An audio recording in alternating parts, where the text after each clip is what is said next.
Les peintures qu'ont laissées nos ancêtres il y a 30 000 ans forment un mystère.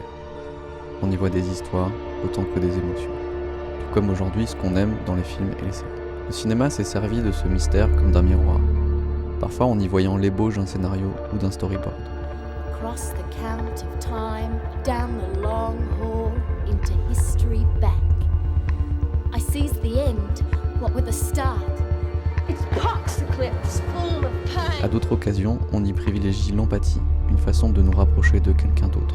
De son documentaire La grotte des rêves perdus, le cinéaste Werner Herzog se projette avec cette même empathie pour comprendre ce qui a amené les hommes et femmes de la préhistoire à ramper dans la caverne de Chauvet en France. It was an emotional shock. And you dreamt not of paintings of lions, but of real lions. Of both, definitely, yeah. And you were afraid in your dreams. I was not afraid, no, I was not afraid. It was more a feeling of powerful things and deep things. A way to understand things which is not a direct way. En tant que cinéaste, on le sent touché par l'évocation de ce que deviendra son art 30 000 ans plus tard. For them, the animals perhaps appeared moving, living. We should note that the artist painted this bison with 8 legs, suggesting movement, almost a form of proto-cinema. Il cherche à comprendre les premières images, celles qui ont rendu possible toutes les autres à venir. Jean Clotte est un paléoanthropologue qui a étudié la grotte Chauvet, avec David Lewis Williams, un autre anthropologue qui s'est intéressé aux peintures des San en Afrique du Sud. Jean Clotte a développé une interprétation chamanique des peintures préhistoriques, notamment en relevant les similitudes entre les motifs qu'on voit sous drogue hallucinogène ou en transe, et les motifs abstraits retrouvés dans les grottes ornées.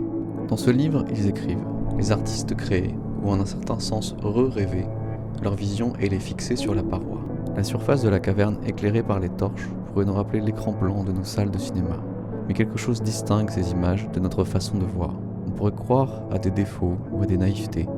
C'est pour moi plutôt des choix de représentation tellement différents des nôtres aujourd'hui qu'on oublie à quel point on s'est habitué aux conventions de cinéma. Ces artistes chamans ont choisi des contraintes formelles qui avaient un sens métaphysique. Ils cherchaient par l'art à mieux comprendre la réalité, sans vouloir la copier. Et à voir leur image, on pourrait se dire que plus la contrainte créative est forte, plus l'effet est saisissant, plus notre univers semble s'agrandir et abriter de nouvelles idées, sensations et émotions. We finally got to a point where the ceiling was so low that my husband and project photographer Dylan could no longer achieve focus on the ceiling with his DSLR camera.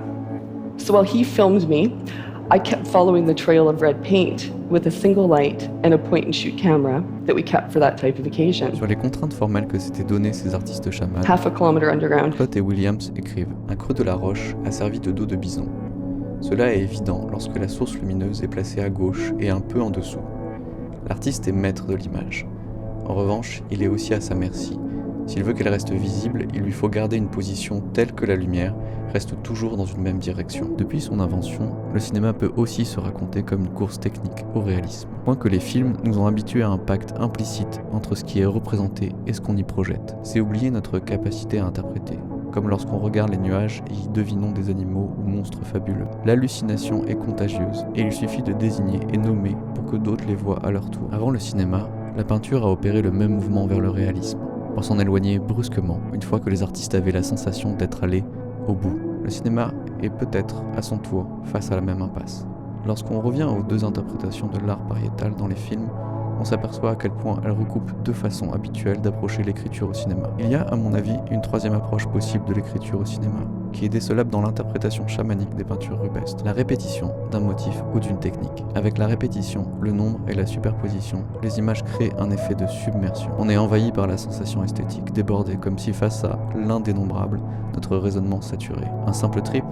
Pas tout à fait. Fluidity means that the categories that we have, man, woman, horse, I don't know, tree, etc., can shift. A tree may speak. A man can get transformed into an animal, and the other way around, given certain circumstances. The concept of permeability is that there are no barriers, so to speak, between the world where we are And the world of the C'est bien spirits une autre façon de voir que les hommes et femmes qui ont peint sur ces murs nous montrent. Qu'en est-il dans le cinéma d'Herzog lui-même? Dans son documentaire « La grotte des rêves perdus », il laisse de longues séquences à des images mouvantes de stalactites éclairées par la lumière des torches électriques, qui finissent par laisser une impression hypnotique. Dans Lessons of Darkness, il nous laisse planer au-dessus d'un désert en feu, de longues vues aériennes comme si nous observions la guerre tout en étant déjà morts. Dans Rescue Down, le personnage fuit en s'engouffrant dans la végétation étouffante de la jungle. Les images de plantes durent bien après la disparition des personnages, ou reviennent comme pour les hanter. Ces répétitions formelles ne font pas avancer l'intrigue ou ne tissent pas un lien d'empathie avec les personnages, si ce n'est pour partager les hallucinations qui les traversent, parfois de façon très littérale, comme dans Bad Lieutenant. What are these fucking iguanas doing on my coffee table? There ain't no iguana. Yeah, there are. There ain't no iguana. What the fuck is that? Fucking iguana. Ce que nous rappelle Herzog, et ce que nous enseignent les peintures de la grotte Chauvet qu'il filme, c'est que le cinéma n'a pas à rester piégé entre une exigence de raconter une histoire ou de transmettre des émotions.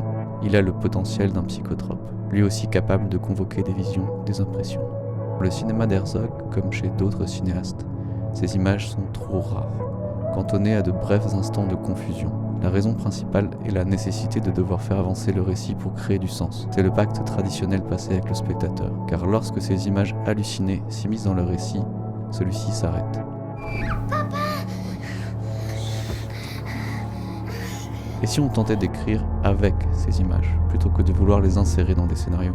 Ciné Chamanisme, c'est une chaîne de format, avec des vidéos en quête d'images comme celle-ci, qui analysent l'œuvre de cinéastes et d'artistes visuels, et des courts-métrages, des expériences visuelles, pour tenter de mettre en pratique ces réflexions. J'ai peur. Si, pourquoi pas, j'en ai mal au bide. Ciné Chamanisme, c'est chercher d'autres façons de voir en exploitant les propriétés hallucinatoires des techniques du cinéma.